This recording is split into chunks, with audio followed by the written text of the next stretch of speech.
How would you like to go faster on the bike without any extra training? And how would you like to go 3 kilometers an hour faster in a triathlon without needing to get any fitter? Free speed is the goal of any triathlete or cyclist. Just look at Jumbo Visma. They're willing to wear the world's most ridiculous space aero helmets in their time trials just to gain an advantage. So today's case study is a really fun one. This is an athlete who, in a 3-week period, improved their speed by 3.5 kilometers per hour. This was in an Olympic distance aqua bike, so not quite a triathlon, but an aqua bike. So they were essentially 3.5 kilometers further up the road in just 3 weeks. That is a whopping distance when you think about it like that, because it's essentially an hour execution at 40 kilometers an hour. This is a different case study as well, because we're not just discussing much of the training program aspect or specific training sessions or block periodization, anything like that. It's purely about execution. So, Dad, take us through the start of Greg's journey and how this came about.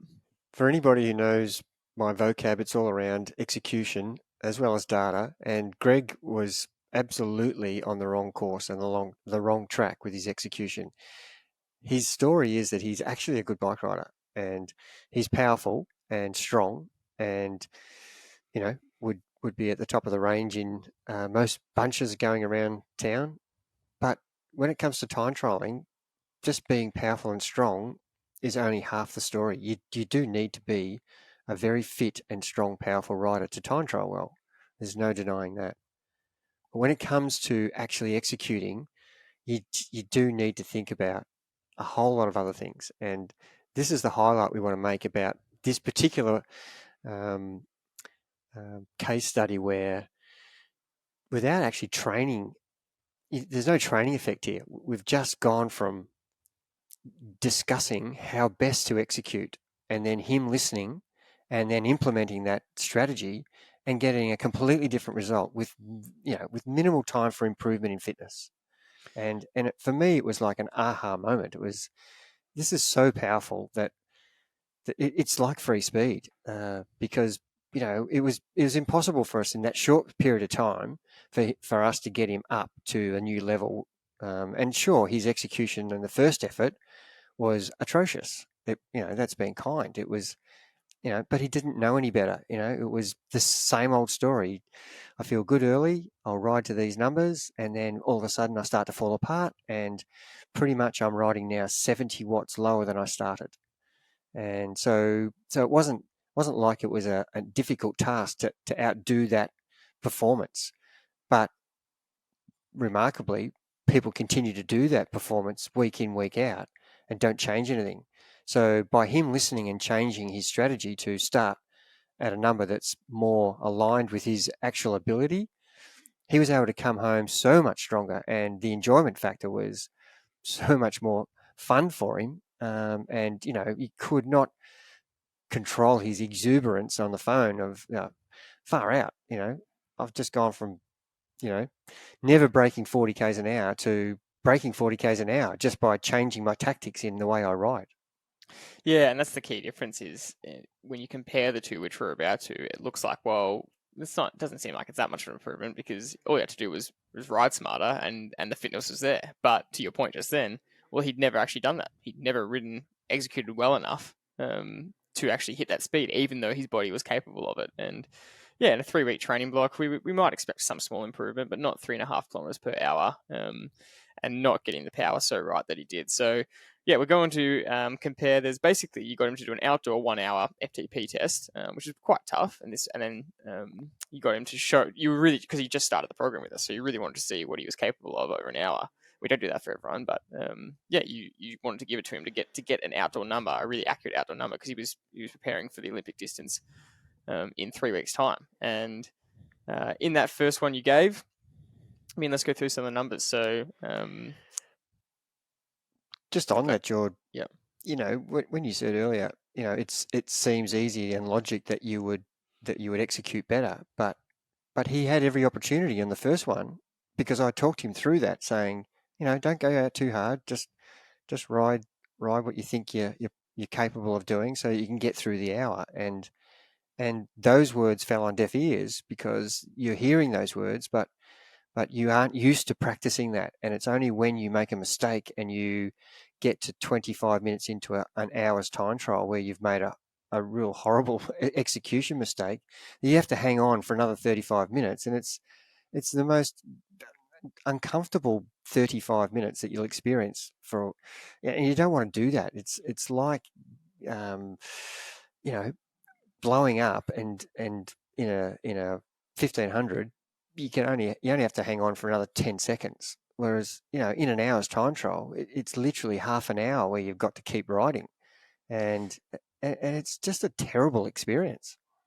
I say this to people all the time: is you just can't underestimate just when any time spent above kind of where you're trying to average is dangerous time and time that you'll pay for. Even if it's 30 seconds or 2 minutes, you think, oh, it wasn't that much time. It really is. And we just had a funny example today where an athlete was doing their 5K, and I just reminded them that, don't spend the first 500 meters, above your goal pace. That first 500 meters has to be the opposite, where that actually has to be the slowest part of the entire race.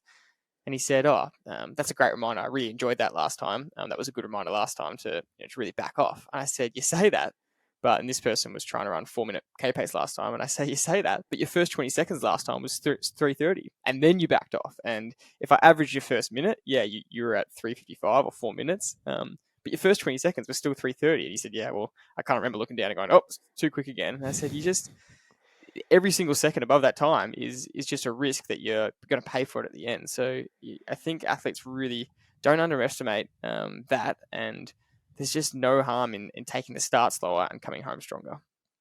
Yeah, that's the key word. What are you going to lose if you give up 10 seconds per K over a 5K run? If you're trying to run 20 minutes 30, the difference is 20 minutes 20.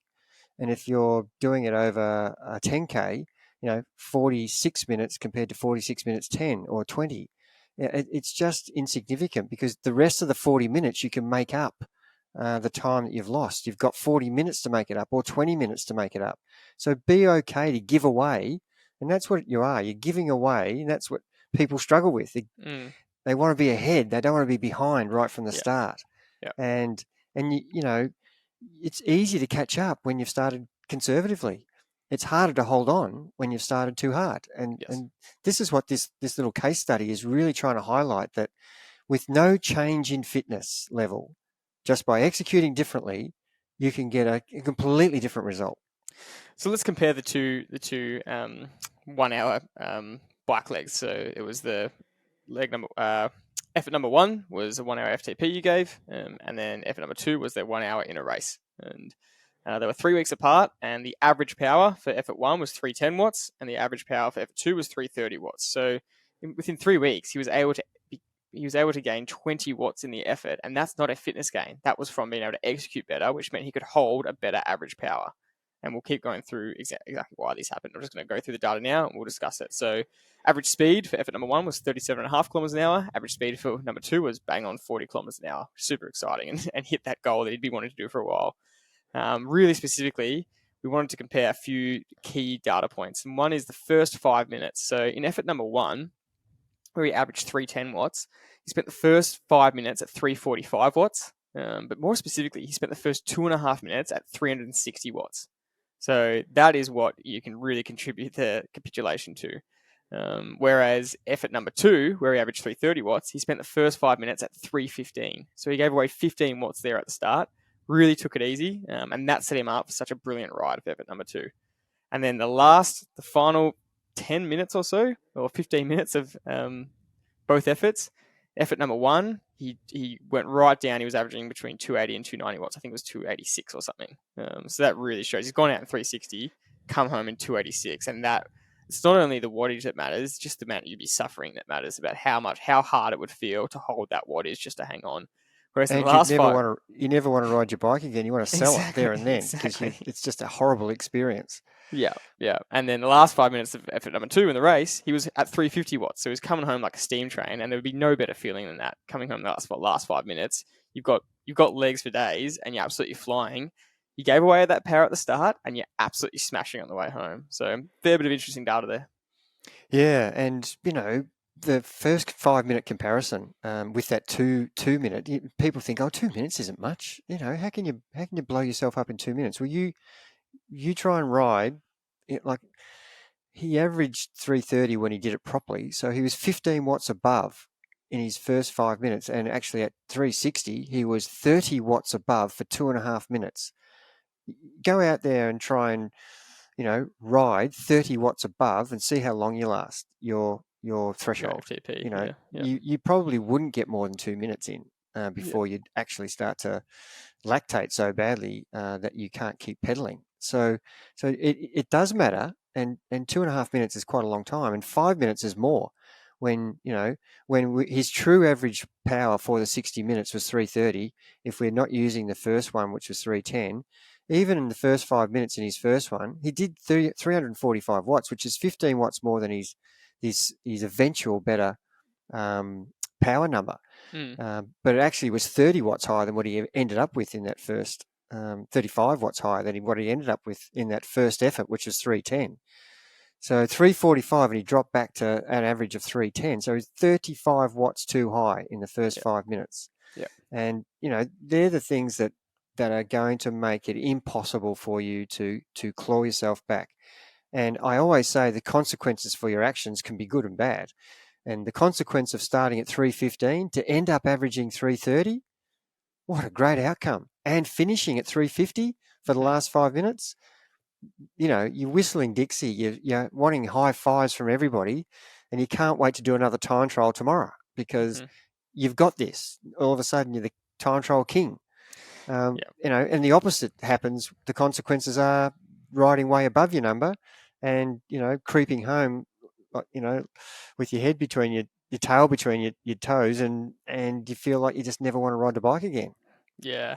And look, people would say, well, what's the difference? Whether you ride fast and then slow or slow then fast, shouldn't it average out the same? And it's absolutely not. And you can tell that in the speed. The speed is 3.5 kilometers an hour different. And we'll explain why that is and how that happens in a second. But I just want to make the point that it sounds like we're absolutely grilling Greg here. And that's not the case, because every single athlete that comes to us, 99.5% out of 100 execute this way to start. And this is a learning process. And it takes athletes a long time to learn this. And we were actually having a discussion earlier today just about this in general, where essentially it's only the top level pro athletes who execute this properly consistently.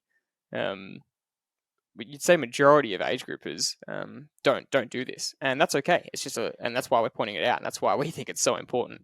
But Greg has gone on since then to execute exceptionally well and basically win every time trial and aquabike he's been in. Yeah, we're highlighting Greg's mistake, and I've made this mistake. Jordan, you've made this mistake. Every single athlete has made this mistake. There isn't an athlete who hasn't. So we're just pointing Greg's mistake, but the highlight that we're trying to get everybody to understand who's listening to this this message is Greg learnt it straight away and didn't make the mistake from that point on. That's what I'm highlighting. He listened. He took advice so well, and to be honest, he was just saying, "What did I do wrong? Why did I fall apart like that?" And that's the best time to talk about that, is when you've just experienced it. And the next question he asked was, "Oh, how do I fix it?" And this is how you fix it. You start conservatively, and if you find that you're feeling still crap, you stay at a conservative number until you're not feeling like you're struggling. And if you end up struggling the whole time, at least you've started and finished at the same number.